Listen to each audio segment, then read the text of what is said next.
Joined the Royal Navy in 1960, and I specialised in microwave warfare. Radar, obviously, which uses microwave, but they don't just teach you radar, they teach you all about microwaves and other uses. So I understood about microwave warfare and how it can damage people, how it can harm people. And when I finished with the Royal Navy, I was also a diver in the Royal Navy, and microwaves I used in underwater mines as booby traps. Which actually got me interested, because I was actually taking a bomb to pieces underwater, and it was too complicated. And I brought it to the surface, and my partner that was on the surface said, "Don't be an idiot, take it back down." He said, "If somebody's beaming you with microwaves, they'll go right through you, and as you open the casing, trigger a photoelectric cell, and it'll blow all of us up." And he said, "If it doesn't go through to the bomb, it'll aim it at your head and make you make a mistake." And that's really got me interested from that point, because I thought, well, how can microwaves going into your brain make you make a mistake? And I asked a lot of questions. I have a very curious brain. And the forces, they're very good at explaining things and telling you things. So I did that, and I also did a medical course while I was in to help me understand everything.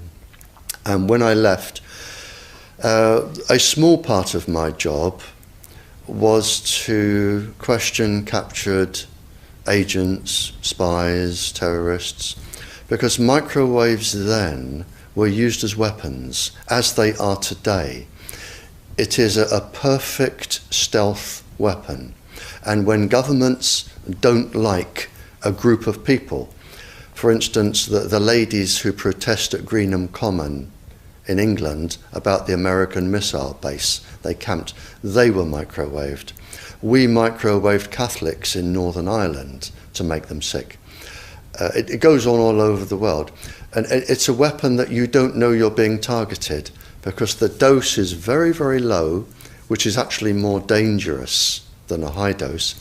It's very, very low, and it may take a year or two, but you can cause neurological damage and cancers with low-level microwaves, and you can make all your opponents sick.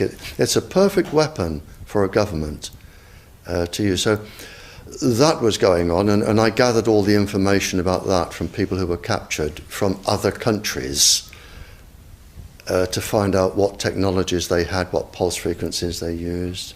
But as I stressed, it was only a small part of my work, but because I was highly trained in it and I was useful, it just became a part of my working structure, along with master criminals and terrorists and all sorts of people that I found incredibly interesting, actually, to talk to. Very, very interesting. And then when I left there, I took a job teaching, and I taught advanced level physics, and I specialized in nuclear and atomic radiation, and again microwaves. And I've just always been in microwaves. And then it was a doctor, I went to see a doctor once, as most teachers do, with a sore throat. And he said, as most doctors do, "It's viral, there's nothing I can do for you." And I was leaving, and he said, "Hang on, Barry," he said, "you're a physicist." And I said, "Yeah." And he said, "Can you explain something?" He said, "I went to a house that had a cot death 5 years ago. And the family moved, and a new family moved in. They had a new baby. The cot was in exactly the same place, and there was another cot death." And he said, 5 years apart. And he said, "There's a transmitter the other side of the child's bedroom wall. Could the transmitter cause the cot death?" And I said, "I don't know." I said, "But I'll look into it." And then I found that microwaves were involved, and I knew what microwaves did. And a while later, I went back to the doctor, I wrote a paper on it, and I said, there's your answer. Microwaves can cause cot death by 2 or 3 different mechanisms. There's your answer. And then, for some reason, he told somebody who told somebody, and people started phoning me up and writing to me, saying, can you explain this, or can you help with that? I've never actually asked anyone if I can do anything. They always come to me. And then the police came to me and said, we're getting this new Tetra airwave system, we don't understand what's happening. Can you read all this scientific rubbish and just put it into Janet and John and tell us? And I said, of course I can.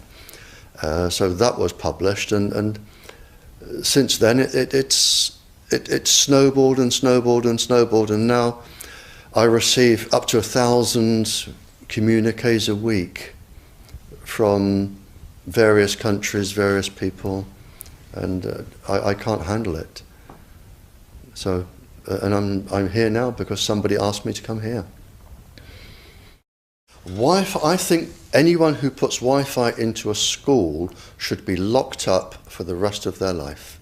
I really do. I think they're not fit to walk on the surface of this planet because they haven't looked at the research, and whatever incentive they have, it is not worth the genetic problems that parents are going to face with their children when they're born.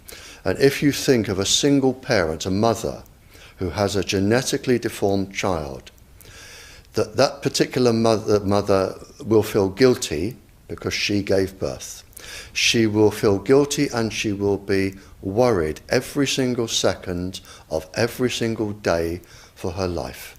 She will worry that the child won't marry. If the child can marry, she'll worry that the children will carry the disease, which they will. She will worry when she dies who will take care of them. So you are condemning both the family and the children to a lifetime of absolute hell. And this is already published. It is available to look up. It's what I call intentional ignorance. They are offered some sort of incentive and they think, oh, this is going to be good, we'll have it. Now the problem is, imagine you are a 15-year-old schoolgirl. All of the 400,000 eggs in your ovaries were with you at birth. They're not fully developed, but they're with you. They are 10 times more susceptible to radiation than all of the other DNA in the body. And scientists don't realize that. They don't read all of the papers as I do. So you have this highly susceptible genetic material which is going to make your children. And you are irradiating it because Wi-Fi's, they are transmitters as well as the routers, as well as the ones either side of you. They are all transmitting at this height through your ovaries. So you are risking the damage, the DNA damage of your child every time you sit down and you use Wi-Fi. And it's like saying, if I smoke a cigarette, which one will cause the damage? The answer is I don't know. It could be the one today. So you now have a child that has a probability of being genetically damaged.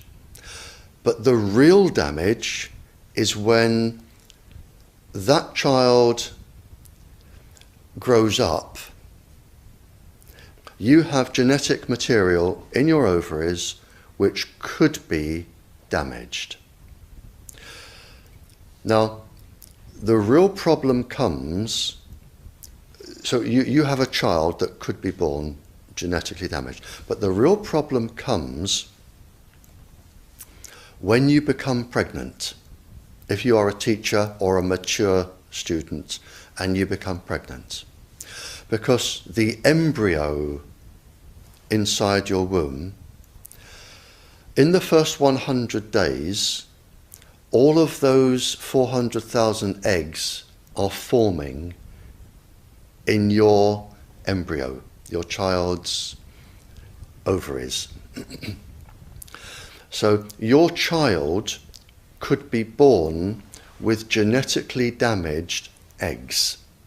And the main thing about the eggs in the ovaries of your child is that they have absolutely no protection. It hasn't been developed yet. We have a natural protection against microwaves. It was developed since the Stone Age against thunderstorms and massive amounts of radiation coming into our body. But in your embryo, your uterus, in the fetus, where your child is developing for the first 100 days, in the ovaries, the eggs do not have that protection. So they are at maximum risk from radiation. And for the first month or so, you wouldn't even know you were pregnant. You wouldn't even be taking precautions. That is the main danger area. So you give birth to a daughter, but her ovaries are now contaminated. She may be normal, she may be genetically damaged, but her ovaries are at the most risk. So when your daughter grows up and she becomes pregnant and has a baby, this is where one of these eggs will be fertilized and come out. So the real damage here is your grandchildren. That is where it is going to show most. And we already see this in animals that have reproductive cycles of a year or 2 years or 3 years. We're already seeing this, and it has been published by veterinary schools and vets and scientists, so we know this happens. And it's also been documented in the Cold War, when women were deliberately microwaved. So we know it does happen. The documents are there. And what you're risking by putting Wi-Fi into schools is the future generations of all of these girls. But it gets worse, because this particular DNA, the mitochondrial DNA inside you, and the DNA inside you, the mitochondrial DNA, you can trace unchanged to your mother, her mother, her mother, right the way back to the beginning of the human race in Africa, the Stone Age. You can trace your ancestors, if you could, right back to the very first lady. It is unchanged, the mitochondria. And that is being unchanged in your children, which means if you damage it, your child could be genetically damaged, then her child, and her child, and her child, forever.